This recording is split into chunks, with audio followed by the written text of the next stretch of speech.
राजनीति में एक ऐसा सूरमा है जो कहीं ना कहीं हर मुश्किल से निपटना जानता है। प्रहार हर तरीके के हर किसी ने किए उस पर, लेकिन उन प्रहारों के बाद भी वो 1% भी झुका नहीं। बात हम हनुमान बेनीवाल की कर रहे हैं। हनुमान बेनीवाल के जन्मदिन विशेष पर ये पूरी बातचीत हम कर रहे हैं, और कहीं ना कहीं जाट समाज ऐसे ही लड़ाके राजनेता को देखना चाहता है। और आज की सूरत में जब बात करते हैं कि क्या वापस परशुराम मदेरणा जैसे कोई आ सकते हैं, क्या वापस मिर्धा जैसे कोई आ सकते हैं, तब लोग एक ही बात कहते हैं कि अगर कोई ऐसा लड़ाका आज है तो वो सिर्फ और सिर्फ हनुमान बेनीवाल है। मेरे साथ आज विकास सिरोही जी है, जो कि कहीं ना कहीं जाट समाज की राजनीति को बहुत अंदर तक समझते हैं। सर, समाज जिस तरह का राजनीता चाहता है कि लड़ाका हो, बात बेबाकी से करे, जिस मुद्दे को उठाए उस मुद्दे को छोड़े नहीं, क्या वो हनुमान बेनीवाल है? और इतने सारे पीठ में छुरा घोंपने के वाकये होने के बाद भी आज वो उसी ताकत से है, इसके पीछे क्या वजह मानते हैं? सबसे पहले कारण क्या है कि उनका जुझारूपन सबसे बड़ी ताकत है उनके। रात को 3 बजे तक भी, 2-2 बजे तक भी आदमी किसी भी कार्यकर्ता के अलावा अन्य लोगों का भी फोन उठाना, उनके लिए लड़ाई लड़ना। मैंने देखा, मतलब एक ऐसा इंसान है हनुमान बेनीवाल। मैं पिछले 30 साल से उनको जानता हूँ। जब वो यूनिवर्सिटी में थे, मैं उस समय निकल चुका था यूनिवर्सिटी से, वो उस समय प्रेसिडेंट थे, तब से मैं उनको देख रहा हूँ।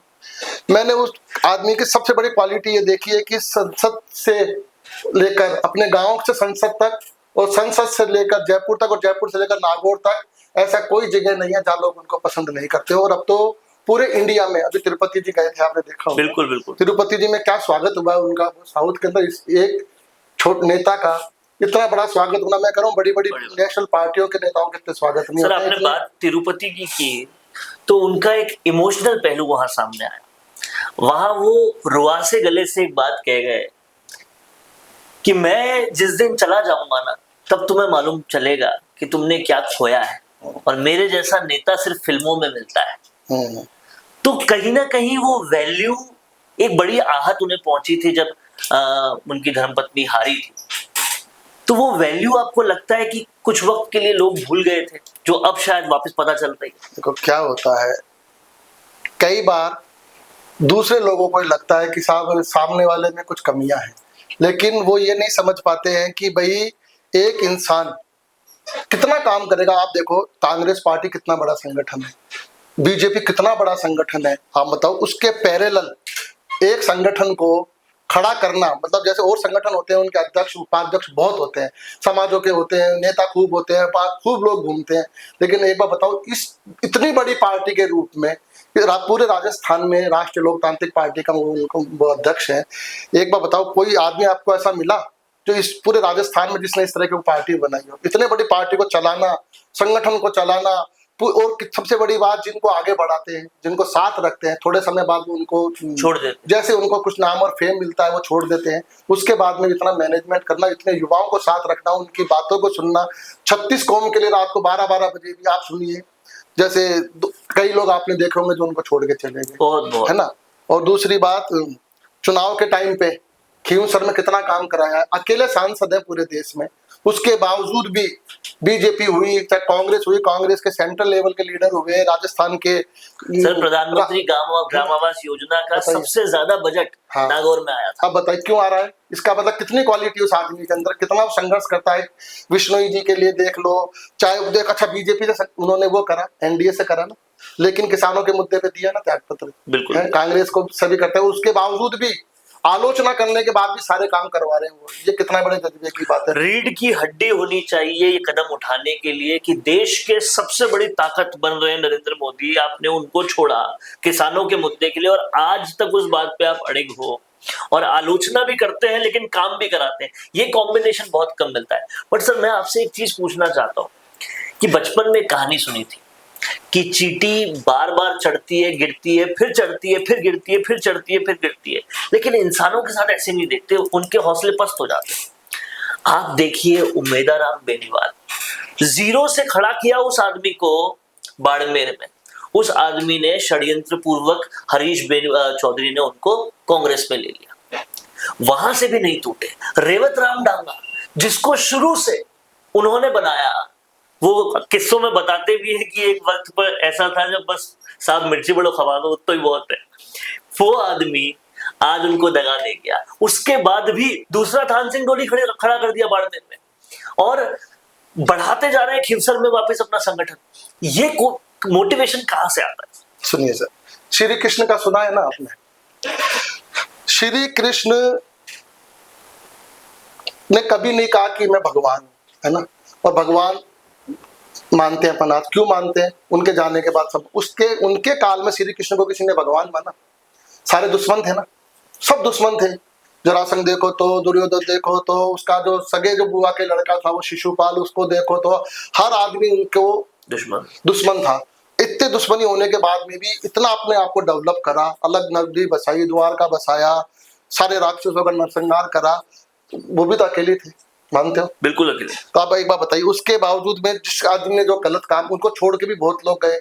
जिस समय महाभारत का युद्ध हुआ उस समय श्री कृष्ण के पास दोनों सहायता मांगने के लिए गए, अर्जुन भी गया, युधिष्ठिर और दुर्योधन भी गया। तो पहले दुर्योधन को बोला, बोल तुझे क्या चाहिए? मैं चाहिए कि तेरे को नारायणी सेना चाहिए। तो उसने कहा मुझे तो नारायणी सेना दे दो। अर्जुन ने कहा मुझे तो आप ही दे दो। तो इतनी बड़ी सेना की भी जरूरत नहीं पड़ती, अगर आदमी में सक्षम है, बुद्धि है, विवेक है, मेहनत है, संघर्ष है, तो अकेला श्री कृष्ण ही काफी है। सच बात। तो मैं राजस्थान की राजनीति में मैंने बहुत अलग नेता देखे। वो मैं कभी हनुमान बेनीवाल जी से सिर्फ एक बार मिला हूँ, काफी साल पहले। मेरा इतना उनसे बहुत ज्यादा संपर्क नहीं, लेकिन मैं रीड करता रहता हूँ, देखता रहता हूँ उनकी कार्य प्रणाली को। इसमें कोई दो राय नहीं है कि उनको इस समय जितना प्यार मोहब्बत मिल रही है उससे भी ज्यादा के हकदार हैं, और आगे उनका इतना वजूद राजस्थान की राजनीति में होना चाहिए ताकि जो दूसरे बड़ी पार्टियां हैं, जो दूसरे बड़े लोग हैं, वो राजस्थान की जनता के साथ ज्यादा गलत दुरुपयोग नहीं करें। सर, आपने लगातार चाहे किसान आंदोलन हो उसको सपोर्ट किया, और भी लगातार आप ऐसे मुद्दों को सपोर्ट करते रहते हैं और राजनीति को भी बहुत करीब से देखते हैं। आप बताइए कि राजस्थान के मुद्दों को दोनों बड़ी पार्टियां नहीं उठा रही। हनुमान बेनीवाल जिसके 0 विधायक हैं अभी राजस्थान में, एसआई भर्ती का मुद्दा हो तो इतने दिनों तक बैठे, जोजरी का मुद्दा, लूणी का मुद्दा, अब बिश्नोई समाज का मुद्दा, हर मुद्दे पर वो बैठ रहे हैं, उनके लड़ाके लड़ रहे हैं, और दोनों बड़ी पार्टियां नदारद हैं। क्या मानते हैं आप कि राजस्थान के दर्द का मर्म उनके अंदर भी होता है? सर देखिए, जो आदमी जमीन से जुड़ा हुआ है और राजस्थान की मिट्टी से वो पैदा हुए हैं, यहाँ के लोगों की भाषा को वो समझते हैं, यहाँ के लोगों की फीलिंग्स को समझते हैं, पढ़े लिखे है, ऐसा नहीं यूनिवर्सिटी से पढ़े हैं, लो करा हुआ है उन्होंने। आज की तारीख में ऐसा तो है नहीं कि भाई मैं आप कुछ अलग हो सकते हैं, जो समस्या आपकी होगी वो मैं भी उसको कहीं ना कहीं किसी रूप में मैंने फेस करा होगा। फिर लोग अब गाँव में जाना, इतने संघर्ष करना, धरने पे बैठना, उसके बाद पूरी दुनिया को देखना। आज समझो आप भाई दिल्ली भी जाना, बड़े बड़े संसद में भी बैठना, संसद में अकेले सांसद होते हुए यहाँ की आवाज को उठाना, तो ये तो है नहीं कि लोगों के दर्द को वो नहीं पहचानते हैं। पक्की बात है, वो पहचानते हैं। बहुत लोग कहते हैं साहब वो नाराज हो जाते हैं, गुस्सा कर जाते हैं। हकीकत बताऊं आपको, मैं इस नाराजगी को नीम के पेड़ की तरह देखता हूँ। नीम से है हनुमान बेनीवाल, कहते हैं ना, जो नीम कितनी दवाइयां बनती हैं, छाया भी देगा और थोड़ा कड़वा तो जरूर होगा, लेकिन इलाज बढ़िया करेगा। कड़वी दवाई है लेकिन इलाज है। मैं कह रहा हूँ हनुमान बेनीवाल जैसे नेता वाकई में राजस्थान को चाहिए। और जैसे श्री कृष्ण को बाद में भगवान माना गया, उसके जीते जी उनको काफी लोगों ने दुश्मन माना, लेकिन मैं लोगों को ये अपील करना चाहता हूँ कि हनुमान बेनीवाल को एक मित्र माने, राजस्थान की राजनीति के अंदर उनको वो मुकाम देवे जहाँ वो इतना कुछ करने की स्थिति में हो कि राजस्थान की जनता की मुसीबतों को दूर कर दे। ये सारी की सारी शुभकामनाओं के साथ मैं उनको जन्मदिन की शुभकामनाएं देता हूँ। ईश्वर उनको खूब लंबी उम्र दे, लंबी आयु दे और उनका जनाधार खूब आगे बढ़े। सर, एक आखिरी बात मैं आपसे पूछना चाहता हूँ। वो कहते हैं कि 2028 मेरी आखिरी लड़ाई है, लेकिन समर्थक कहते हैं कि अगर ऐसा लड़ाका 2028 के बाद नहीं वापस लड़ा तो हम कहाँ जाएंगे? देखिए क्या होता है, राजनीति में कभी आदमी बूढ़ा नहीं होता है ना। ये तो अगर ईश्वर को किसी के प्राण नहीं ले ली तो बात अलग है। आज हनुमान बेनीवाल से जनता इतना प्यार करती है, लड़के इतना, मैंने लड़कों को देखा है, मैंने बहुत युवा लड़कों से मेरी बात होती है, वो कहते नहीं यार आदमी है, वो है, वो सुनता है, वो चाहता है, वो कोई जाट या कोई राजपूत या बनिया या बामन कुछ नहीं देखता है। उसके पास फोन आना चाहिए, उसको ये पता लगना चाहिए कि तकलीफ में वो आदमी खड़ा हो जाता है। मैं कह रहा हूँ आप किसी की कोई मदद मत करो, सिर्फ ये कह दो मैं हूं ना, ये बहुत बड़ी बात होती है। मतलब मैं कह रहा हूँ अगर खाट पे भी हनुमान बेनीवाल होंगे ना तो भी लोग उनको प्यार करेंगे, उनको लड़ाएंगे चुनाव, ये मेरी गारंटी है। तो ये हनुमान बेनीवाल है, उनके जन्मदिन पर शुभकामनाओं के साथ ये मैसेज उन तक भी पहुंचना चाहिए कि लोग उनसे कितना प्रेम करते हैं और इसलिए वो चाहते हैं कि अनवरत वो ऐसे ही लड़ाई लड़ते रहें, लोग उनके साथ हमेशा खड़े रहेंगे। क्योंकि हल्ला करने वाले नेता अलग होते हैं, हल्ला करके काम करवाना और सबको साथ लेकर चलना, ये नेता बहुत कम होते हैं। सोशल मीडिया आप देखिए, उनसे बड़ा कोई है? आप समझिए आज भी पूरे इंडिया में उनसे बड़ा ट्रेड कोई नहीं करवा सकता। आज भी ट्रेंड वही कर रहे हैं जो बड़ी बड़ी राजनीतिक पार्टियां कहती है कि हमारी आईटी सेल ये, हमारी आईटी सेल वो। बताइए आप, बिना किसी बहुत ज्यादा रातों रात पूरे देश का माहौल चेंज हो जाता है क्योंकि युवा साथ में। सर छात्र संघ चुनाव नहीं करा रही सरकार तो छात्रों को अपना ही नेता बना दिया। इतने युवा औरों के साथ क्यों नहीं है? कहीं ना कहीं तो क्वालिटी होगी ना। आज देखिए थान सिंह डोली इधर, श्रवण चौधरी उधर, सब लोगों को नेता बना दिया। तो ये हनुमान बेनीवाल है। आप लोगों को क्या लगता है? आपकी राजनीतिक मजबूरियां हो सकती होंगी, बिल्कुल बिल्कुल, लेकिन आदमी में गुण है और इसी गुण के साथ तमाम सारे युवाओं को साथ में लेकर वो आगे बढ़ रहे हैं। बड़ी बड़ी पार्टियां कहती रह गई कि युवाओं को आगे बढ़ाएंगे, इन्होंने पूरी टीम युवाओं की खड़ी कर दी और वो टीम पंचायती राज चुनाव में बहुत जबरदस्त काम कर रही है। आप देखिए सर, गंगानगर हनुमानगढ़ तक पहुंच गए। लोग सोचते थे पहले बाड़मेर और खिरसर के अलावा कहीं बेनीवाल नहीं है, आज बीकानेर में जो रौला मचाया है, लोग कहते हैं अगर डूडी की कमी कोई पूरी करेगा तो बेनीवाल करेगा। आज गंगानगर हनुमानगढ़ में किसानों के मुद्दे उठाने के लिए हनुमान बेनीवाल अब पूरी टीम के साथ जा रहे हैं और मैनेजमेंट ऐसा कि बीकानेर जैसे जगह पर 2-2 लाख लोग खड़े हैं। देखिए, तो ये सारी चीजें हैं।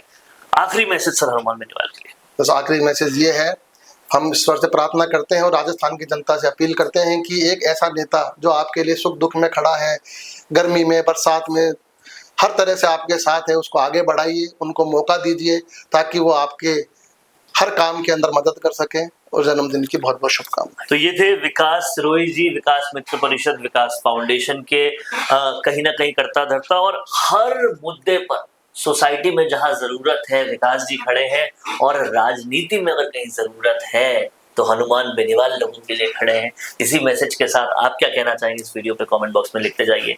देखते रहिए द फैक्ट इंडिया। रुकिए और जरा ध्यान से सुनिए। क्या आप हमारी इन खबरों से अपने व्यापार को भी बढ़ाना चाहते हैं? तो आप भी खबरों के दौरान इस तरह के एलिमेंट्स पर अपना विज्ञापन दे सकते हैं या फिर ऐसे खबर के 1 मिनट बाद अपना पूरा विज्ञापन डलवाएं, जो कि 8 लाख से ज्यादा सब्सक्राइबर्स और फॉलोअर्स वाले द फैक्ट इंडिया चैनल्स और पेजेस से राजस्थान के कोने कोने में पहुंचेगा और इससे आपका व्यापार, ब्रांड सब कुछ बढ़ेगा।